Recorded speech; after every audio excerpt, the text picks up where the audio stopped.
This is my tablecloth. I bought this tablecloth because it was stain resistant, water resistant, apparently wrinkle resistant, although it's kind of wrinkly. And although it sounds like a super optimal product as a consumer, I recently learned that it might actually be toxic to me as a human. Today, I want to talk about popular substances that are capable of resisting heat, water, and oil. They're super convenient in many consumer applications, but the same properties that make them convenient in many use cases also make them nearly impossible to break down, ever. I'm talking about PFAS, per and polyfluoroalkyl substances, and they are everywhere. They're in our nonstick cookware, water-resistant clothing, food packaging, and even our drinking water.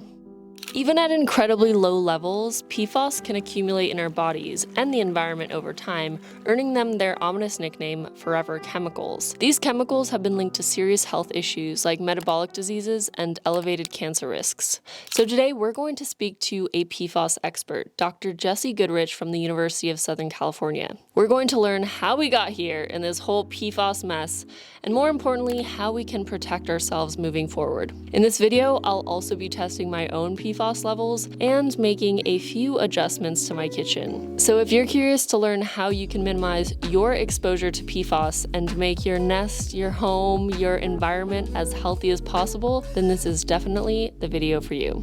Let's get started.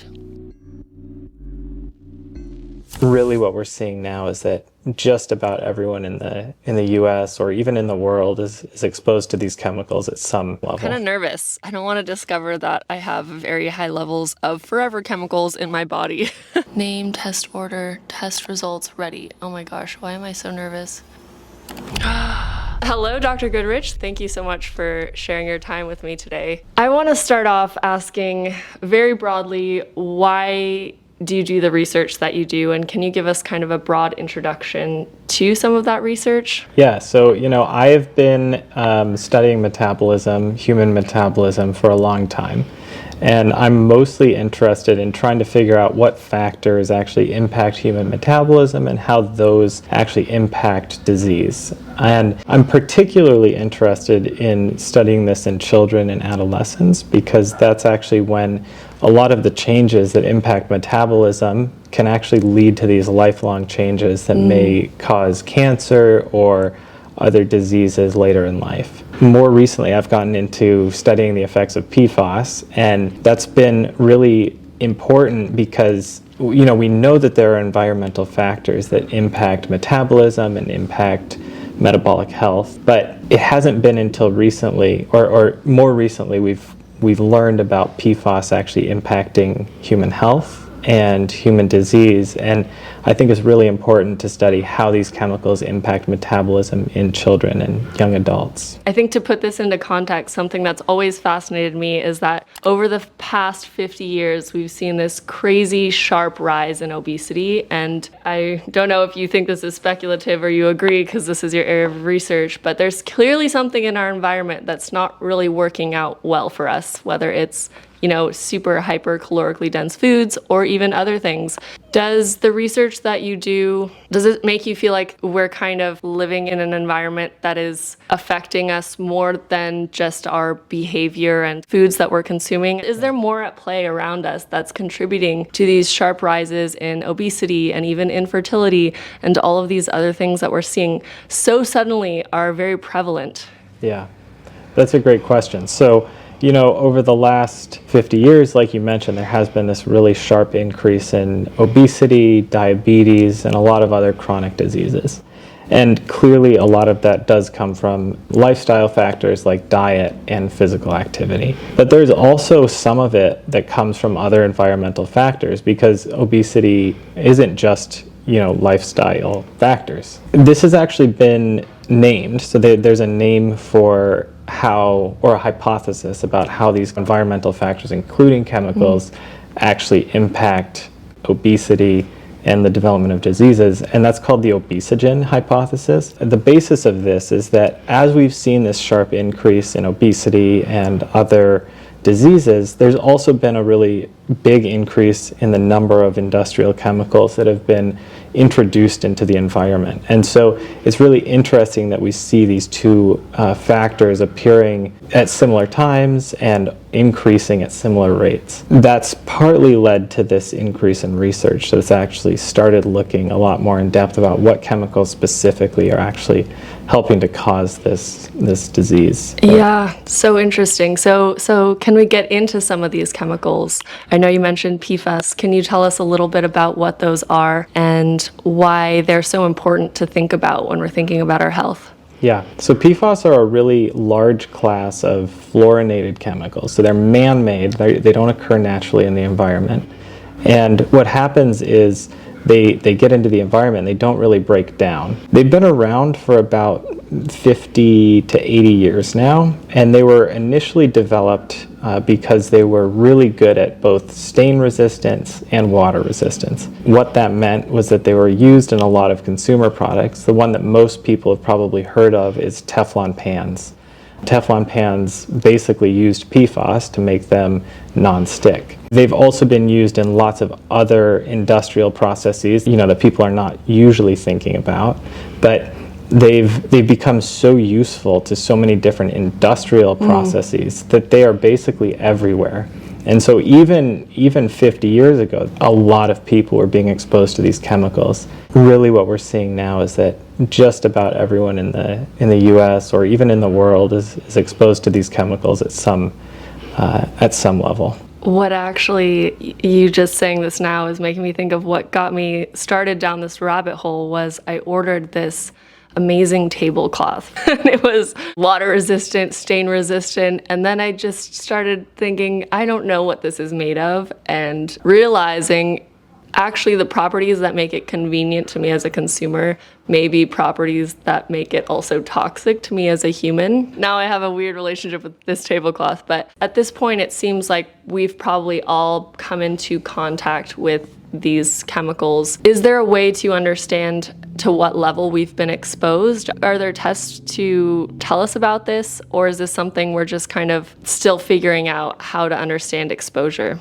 There's a couple questions there. One of the main ways that people are actually exposed is not through consumer products, even though they are a big source, or they have a lot of PFAS. One of the main ways is actually through food and drinking water, and that's really hard because then you don't really know if you have been exposed. And so one of the best ways that people can find out if they've been exposed, or one of the places to start at least, is to look up your local drinking water testing results over the last 5 to 10 years. And most public drinking water systems now have actually tested for PFAS and published most of those results. That's one way to start. There are a lot of foods that may actually contain some PFAS as well. An example of that is fish, where what happens is PFAS are released into waterways, fish become contaminated with those.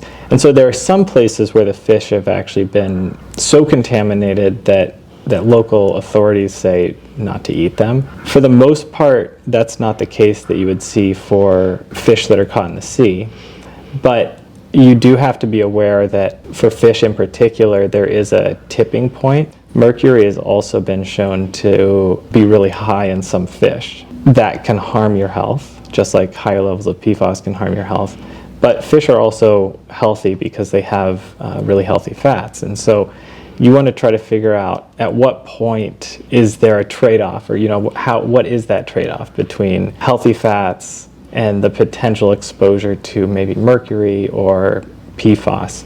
And in general, it actually looks like eating fish 2 to 3 times a week is probably a good starting point, even though it is a potential source of PFAS. So then the second part of your question is about how can you know, and is there testing? Up until about this year, there has not been commercially available testing that people can do. But a couple months ago, Quest Diagnostics actually came out with a test that has all these different PFAS, and it helps to interpret the results. Insurance doesn't seem like it'll pay for that, but I think it's something that people can go out and just request. Do you know approximately how much that costs? Definitely gonna look into this. Don't quote me on this, but I think it's around $250. Okay, just to get a ballpark to understand. Okay, Yeah. That's very exciting. Yeah. So to circle back, because we started this conversation talking about adolescence, how does exposure to these chemicals change physiology later in life, especially for younger humans? Yeah.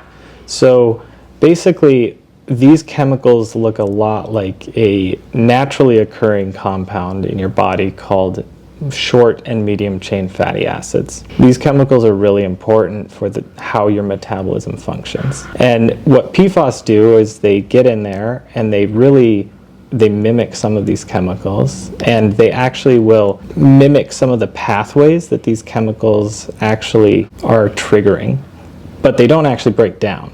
So it's kind of this trick that they're playing on your body.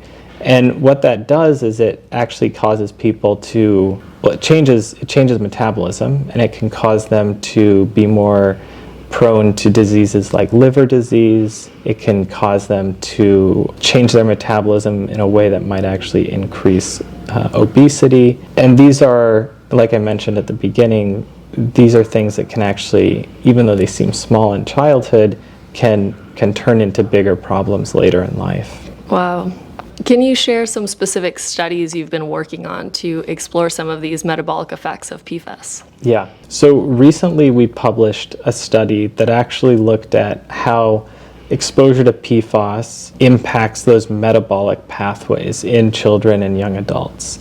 And so we saw a lot of what I was just talking about, that PFAS actually get in there, they alter metabolism, and even though it may not manifest in disease, like even though you're not seeing direct associations between PFAS and diseases like cancer, it alters the biological processes in the body that actually can later in life lead to these diseases. So a couple of examples is that we saw that PFAS exposure was associated with changes in hormone pathways, changes in pathways related to fatty acid and lipid metabolism. And again, even though that wasn't directly associated with cancer or these other really serious diseases in children, we think that over time what would happen is that would actually end up leading to these more serious diseases. Do you think these are some of the more problematic chemicals that we're exposed to? Because it does seem like in addition to rises in obesity and diabetes, there's also rises in rates of infertility and autoimmune diseases. Something physiologically is being disrupted in our bodies. And maybe you're a little bit biased because it is your area of research, but is this one of the more concerning things that we're exposed to? So there are some chemicals that are clearly really dangerous. Yes. And, one example is probably lead. Lead has been one that's been known for a long time to cause a lot of harmful health effects, especially in children. And when lead was banned from gasoline, that actually helped improve people's health quite a bit. And so we don't talk about lead as much anymore, but that's a really good example of something where the public health system really worked to protect people's health. I think that we are talking about these other chemicals now, like PFAS, because we think they have also very toxic effects, but there haven't been these regulations yet about making sure that they're banned. And I think that those are the steps that need to happen next to make sure that people's health is really protected. Right. So what would some of those steps look like in an ideal world in 10 years? What would you hope to see in terms of legislation or just cultural behavior? Yeah. So the EPA just released new guidelines about how much PFAS should be in drinking water.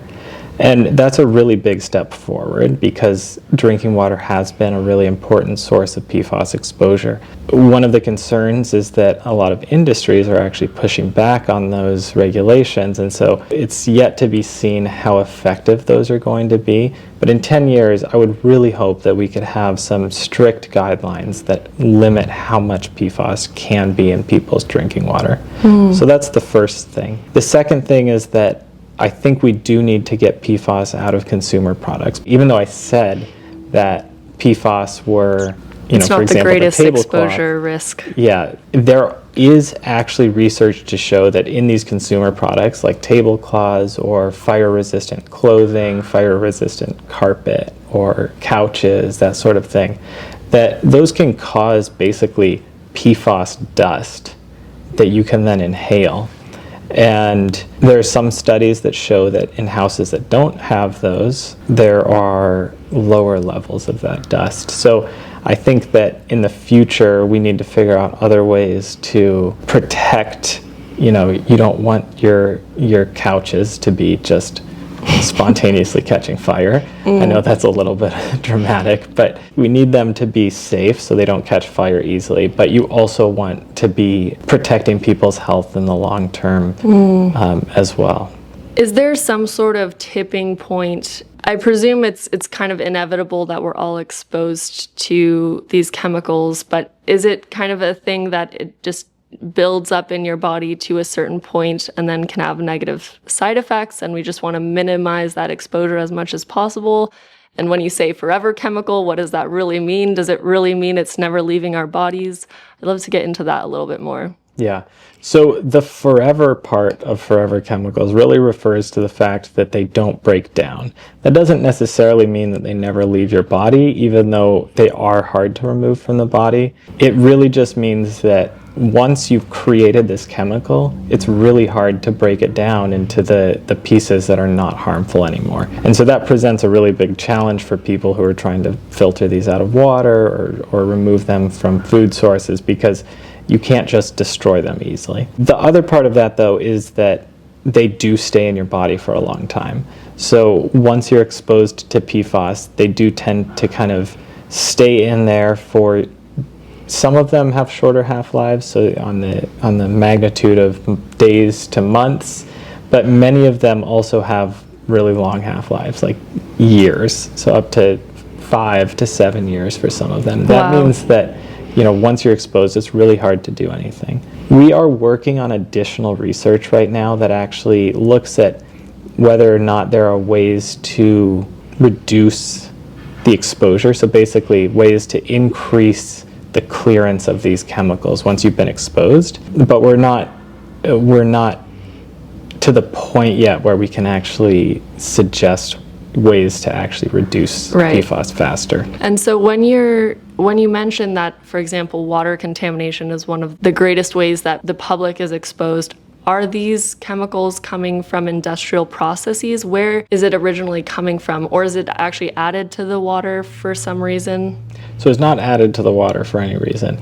It's coming from industrial processes, industrial waste, and from, this might sound weird, but from firefighting foams.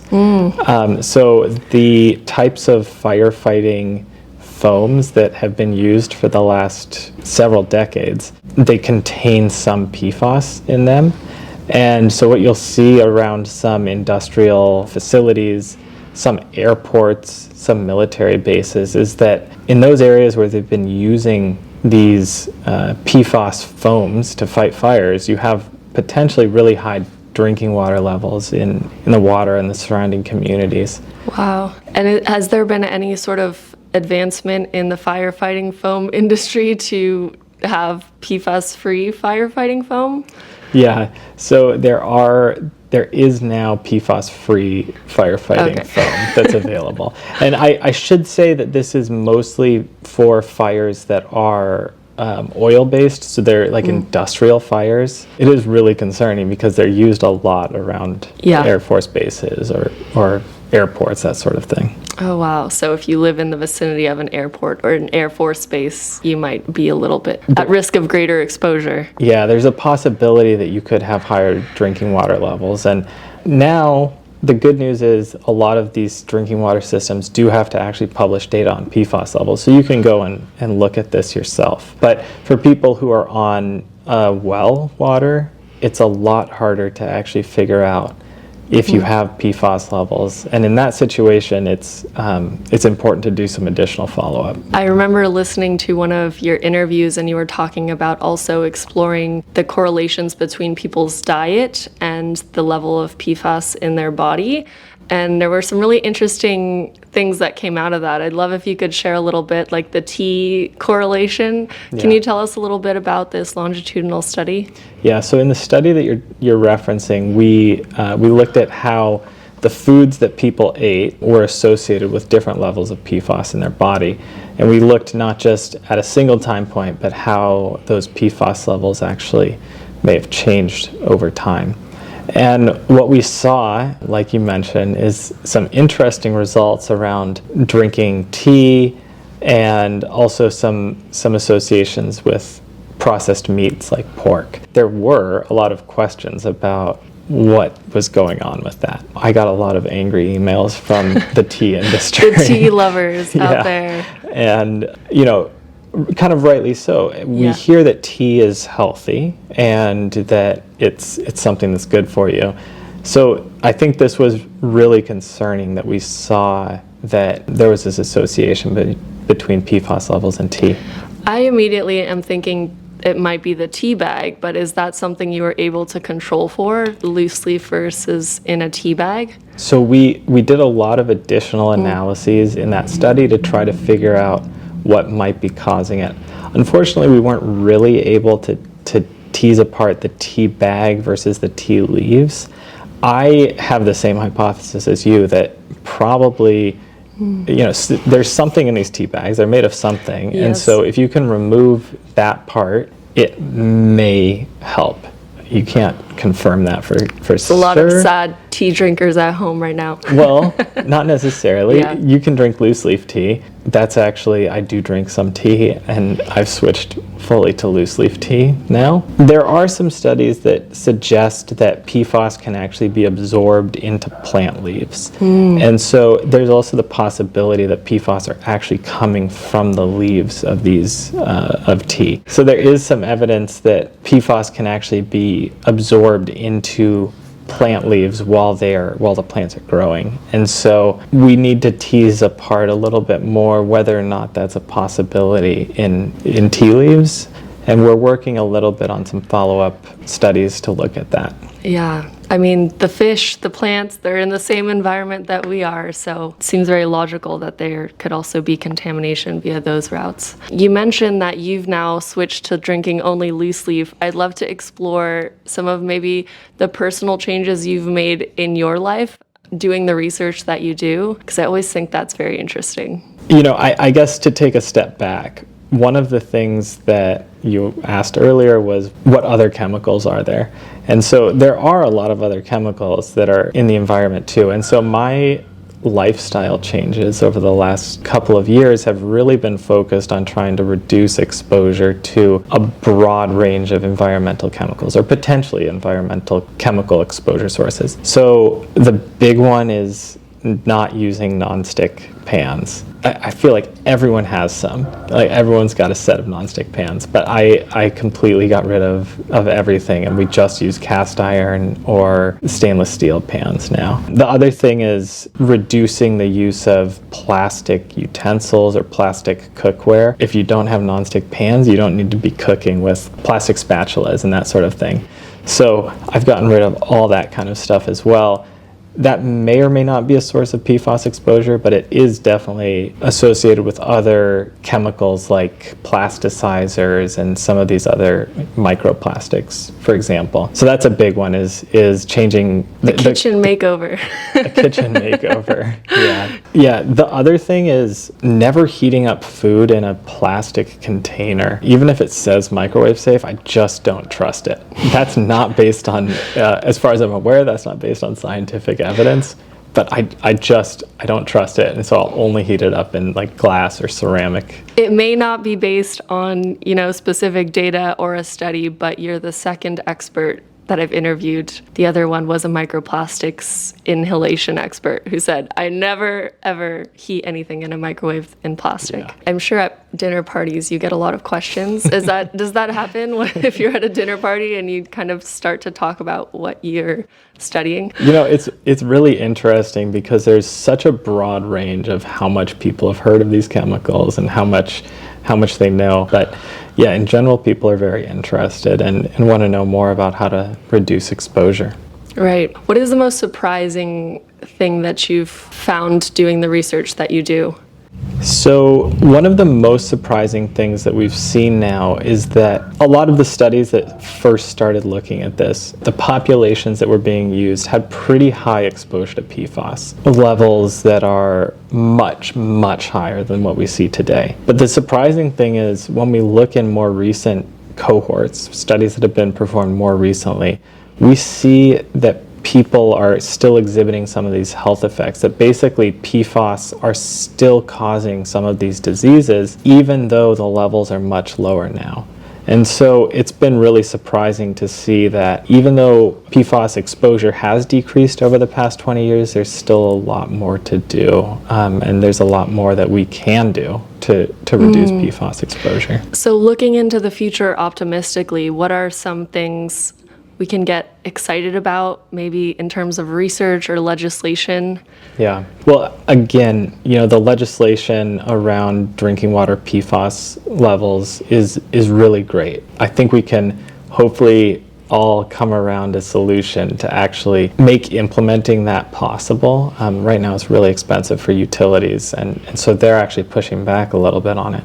So hopefully in the next 5 to 10 years, we actually have some solutions that make it a lot more cost effective for these water utilities to implement these solutions. I also think that there are some really promising new approaches for reducing PFAS exposure in people who have already been exposed. You can't just reduce exposure. Some people, they've already been exposed, and you need to protect their health. There are some promising new therapies and approaches that could be used, and only time will tell whether or not that's actually the case. And so just to kind of imagine what the types of therapies these are these pharmaceuticals? Are these some sort of infusion? I'm trying to imagine what sort of therapy. Yeah, this is a little bit into the weeds, but basically one of the reasons PFAS have such a long half-life is that they're actively reabsorbed in the kidney. The way the kidney works basically causes PFAS to stay in the body. We think that there might be ways to either change how the kidney is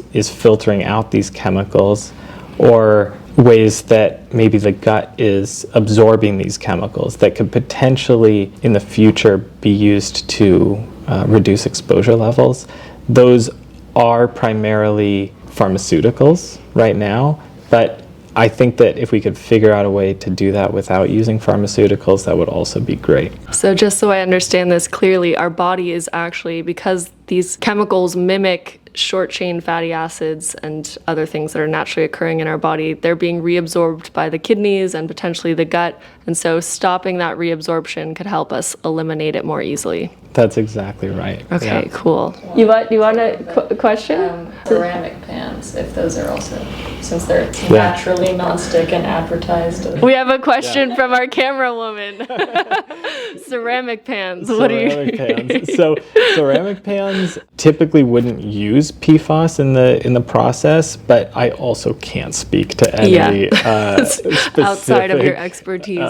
Specific pans. Great question, Amber. Are there any other takeaways that you feel like are important for people to know who are really concerned about PFAS exposure, maybe lifestyle habits or anything? There's a couple of takeaways, and one of the things is there is a lot of interest at the regulatory level now of people who are trying to get these removed from products, and we've seen some progress on that's been really promising. And so I do think that even if you don't do anything over the next 5 to 10 years, there still will be, you'll be reduced to less PFAS in 5 years and in 10 years than you're exposed to today. I really do think that's true. The other thing that I think is important, or a key takeaway, is that there are these ways that you can go out and learn about PFAS right now. And for example, the CDC has a really good website that goes over common sources of PFAS exposure, ways to actually learn more about your drinking water PFAS exposures,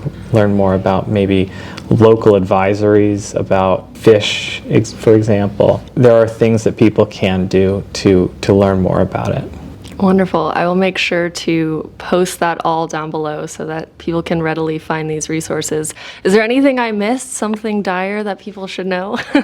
I don't think so. This has been great. Yeah, this has been extremely interesting. Thank you so much for sharing with us, and it's definitely making me reflect on the way I've set up my kitchen and the choices I'm going to be making. Even if the tablecloth is not my biggest worry, I might still swap it for some linens. Yeah, it depends on how nice it is, I guess. It was cost effective mainly, which is probably the issue in the first place. So after talking with Dr. Goodrich, I had a lot of things to think about. What is my PFAS exposure like? What changes can I make to my own home? So it has been a few weeks since I last saw you, and we are now in the Midwest, actually visiting my father for the holidays. It's very cold, which is why I'm all bundled up. But I am going to take this opportunity to drive over to a Quest Diagnostic Center and test my PFAS levels. So this is a test that Dr. Goodrich recommended. It's the first consumer PFAS test, I think, on the market. And they had a Cyber Monday sale, which I took advantage of. So this is normally about $350. I think I paid $225-ish. I'm not yet sure if I feel like the price is worth it, but let's go test my PFAS. I'm kind of nervous. I don't want to discover that I have very high levels of forever chemicals in my body. But there's not that much I can do about it now. Just make better choices moving forward. I'm nervous. 11 minutes later. So I wasn't allowed to film in there, but I got 2 vials of blood drawn, and now we just have to wait and see what my results are. 9 days later. It has been 9 days since I tested my PFAS, and I just got an email that the results are ready to view. I'm a little bit nervous, if I'm honest, but I think in general... Oh, there's a train coming. I think in general it's better to be... Can you guys hear this train? I think in general it's better to be aware of what's going on in our bodies than to shy away from the truth. So let's do this. I am really nervous, honestly. Name, test order, test results ready. Oh my gosh, why am I so nervous? Oh.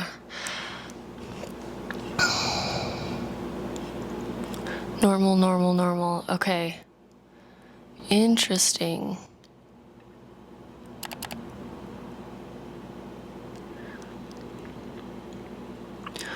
Oh, I have an intermediate. Recommended summation results. Current result. So I have an intermediate result. There may be a potential risk of adverse health effects related to PFAS, especially in sensitive groups of people. Honestly, this is kind of what I was expecting I would get, that I would get not super high, but something in my body. I'm gonna take more time to look at these results later, but in general, I don't feel too surprised. It's not bad, it's on the low end of intermediate, but clearly there are some forever chemicals in my body that I can do a better job of working on avoiding. Next order of business, get rid of all my crap. As much as I just said I was nervous about this, it's very empowering to see these results because I feel like I have a clear starting point from which to work. I can make some lifestyle changes, and then maybe in a year I can do the same test and see if in general my PFAS levels have gone down. Oh, I love this. Okay. This is why we measure things. I think it always seems a little bit scary at first. As you saw, I was just very nervous, but it's good to understand what's going on in our body, and it's also good to have a baseline from which we can try and improve. Honestly, I feel so grateful that I did this test, and I do think it was worth the money for me because I would love to see in 1 year's time if my lifestyle changes have made a difference. We'll see, but it's good to know that I'm on the low intermediate end. As someone who I would say I have a sensitive body, I've struggled with IBS, I've struggled with autoimmune issues.